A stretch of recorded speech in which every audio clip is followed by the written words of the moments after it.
ornaments, but instead of hanging them on a tree, I wanted to hang them on the person. And so I had pictures of them. And so in order for the ornament to stick out, I got some black t-shirts for everybody to wear and then just pinned the ornament on their body. And my dad loved to have his head rubbed. And so Lauren is rubbing his head for probably too short of a time. I was talking to Jim, and Jim said that when he met my dad, he was probably about 38 and his hair was already going away. And so he inherited the going bald gene from his mom. Okay. My dad loved parties, and here you see my cousin Renette and my sister and Lauren. They all went on a cruise together. But my mother didn't join them because she was afraid of water. So I took her to Key West. We drove, and the plan was for the anniversary, the boat was going to dock and in Key West, and then we could all get together and celebrate their anniversary. But a storm came, and so the boat couldn't dock. It had to go to a worker that asked my dad, "What's your favorite thing to do?" And he said, "Eat." And I had no idea. You know, you don't get good food at my house because I don't cook. But you do get good food at my sister's because she loves to cook. So here we were at a little party with one of my community bands, and he's eating a cookie. And on the other side, you'll see he's eating a carambola, and it's hard to see what he has in his hand, so that's why I put that other picture there. But since I live in Florida, I grow a lot of tropical fruits, and he was willing to try any of them, even if they looked weird, and, you know, try it at least once. And what is that is octopus. Oh yeah, that tastes pretty good actually, you know, so you shouldn't be thinking, ooh.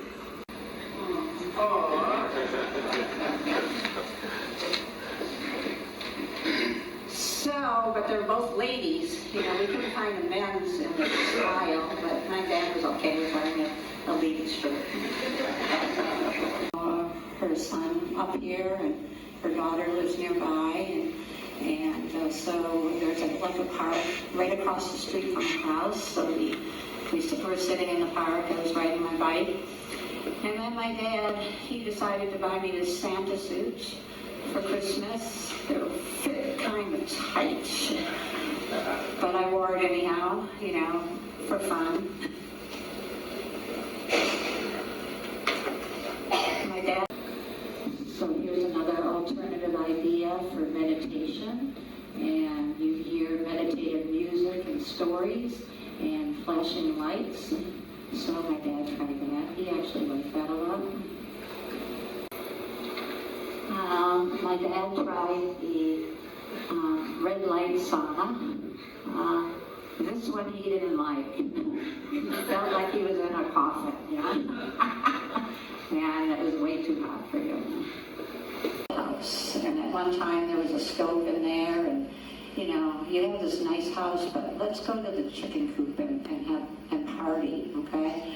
So I converted the cattle house into a garden house, which is what it was supposed to be. And then I found my grandfather's old barber's chair, which he used to give people haircuts in the community. And here I'm giving my dad a haircut in that barber's chair in the cattle house with a dog clippers. I was thinking about studying Chinese medicine for analyzing the tongue, you know, for health reasons. You can figure out what can be wrong with you just by looking at the tongue. And so he agreed to add his tongue to my collection. I have a collection, but I haven't pursued that any further yet. And on the other side is we did reflexology on his feet, there's quite a few of them in Florida, and they don't speak any English a lot of times, and they're pressing acupressure points on your feet. Over the years, if my dad had some sort of acute condition, like bee stings, he was allergic to bees, and a particular homeopathic remedy would help immediately with that. And he would, if he had forgotten what the remedy was, he would call the house and he would ask for Dr. Panera. So there was a display called Unity in the Community. And so I made a booth just to educate people about homeopathy. And so my dad attended that. And then later on, both my mother and my dad did a weekend course with one of my homeopathic teachers to learn first aid homeopathy. So my dad's ongoing wishes are that the farm be kept in the family, and that his children, his grandchildren, and great-grandchildren will love being on the farm as much as he did. Of course, I'm not going to be here in the winter. It's too cold for me. And I did make a photo album for everyone in my family. My sister, Lauren, and John. Of course, one for myself. And I'm going to pass that out right now. And that's it. My father was a good dad, and he never wavered in his love. Positive attitude on life. I remember recently he said, I used to be such a positive person. It was hard on him, becoming depressed by his aging and issues. He loved his family, enjoyed his grandchildren and great-grandchildren. Growing up, there were, as Jim said, lots of parties and camping trips. But the children and, all the neighborhood people and the kids were a part of everything. All my friends loved my parents. They were just nice, happy, caring, loving people. I have no bad memories. Or the time I was driving the car Magia on the freeway and panicked, trying to change the gears. From the passenger side, he picked up my foot, pushed it on the clutch, shifted the gear, and pushed it on the gas. That's the level of calm he had, and it still has me in awe. For me and my sister still fills my heart, and I can sum it up in one anniversary when my parents were in their 90s. He looked at my mother and said, "Isn't she beautiful?" The gym encounter she was talking about. So, Don and I met about, I figured it out this morning, 60 years ago. We joined the Jerry Wyatt agency, learning how to sell life insurance back then. Don and I became mostly acquainted when we decided to go to school together. We spent 3 years going once a week for 3 hours a session, going to what is called the Life Underwriter Training Council to become a life insurance fellow. Following that, well, maybe I should say not following that, in each of the sessions, we, both of us being rather broke, but we would have a martini, and we couldn't afford any expensive gin, but we'd have Fleshman's gin, which we liked, and Don used to make and taught me to make some very wonderful martinis, so that was always our reward for going to school. Following the LUTC, we also went then on to 5 years of additional schooling to become a chartered life underwriter. And following that, another 3 years to become a chartered financial consultant. So one of the things that we used to love was to go to Don's house. Our families, we both had young children, but we'd always go to Don's house to the kids would have a chance to play together, but the adults were usually down in Hernando's Hideaway. And Hernando's Hideaway was well, in the one particular house I remember, it was in the basement. There was no windows in it. It was a dark kind of room. It did have two open doors, but he fixed that up with all kinds of lights, and he had a bar in there, and we would go down there and enjoy our martinis together. Problem, in his yard, he had some woodchucks that were digging in around it, and digging homes in his yard, and so I told him, I says, well, my mother, I was raised up in the Northwoods, and my mother said that woodchucks were good to eat, you know. So, by golly, one day, he comes over and he's live trapped this woodchuck to come over to my house. So I have to kind of live up to this. So I killed and butchered the woodchuck, and we put it on the barbecue spit.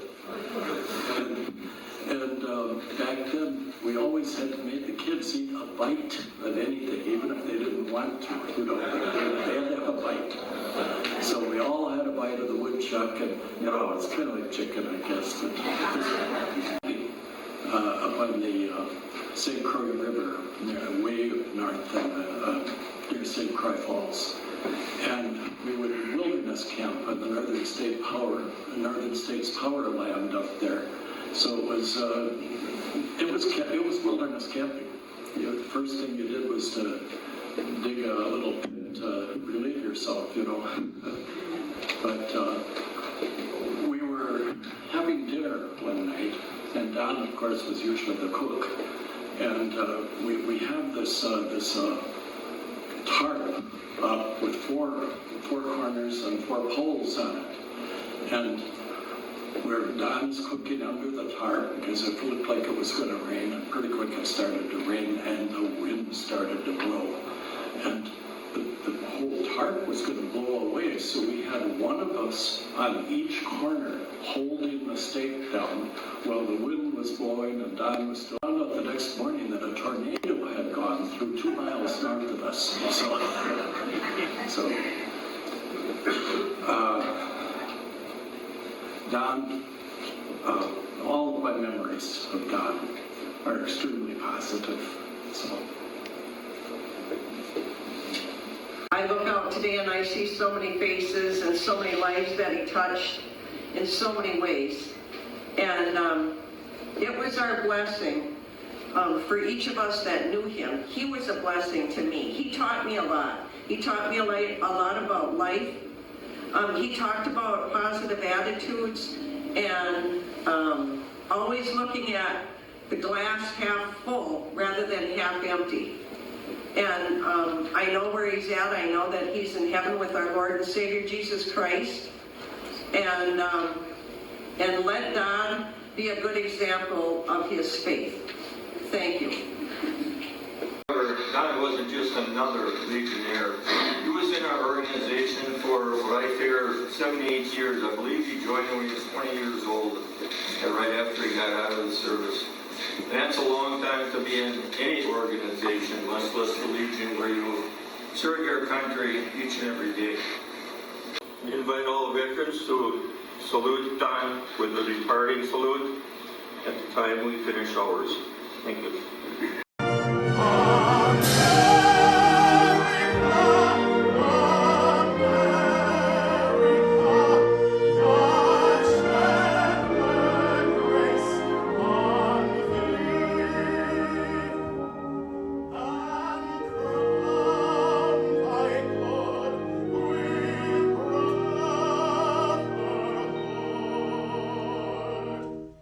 From sea to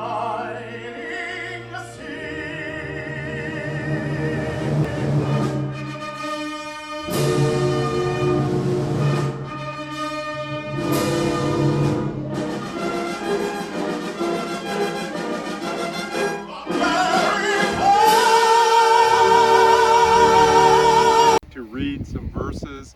Before I do that, I just appreciate the poem that was in this bulletin. I'm going to read that too. Remember me. Fill not your hearts with pain and sorrow, but remember me in every tomorrow. Remember the joy, the laughter, the smiles. I've gone only to rest a little while. Although my leaving causes pain and grief, my going has eased my hurt and given me relief. So dry your eyes and remember me, not as I am now, but as I used to be. Because I will remember you all and look on with a smile. Understand in your hearts, I've only gone to rest a while.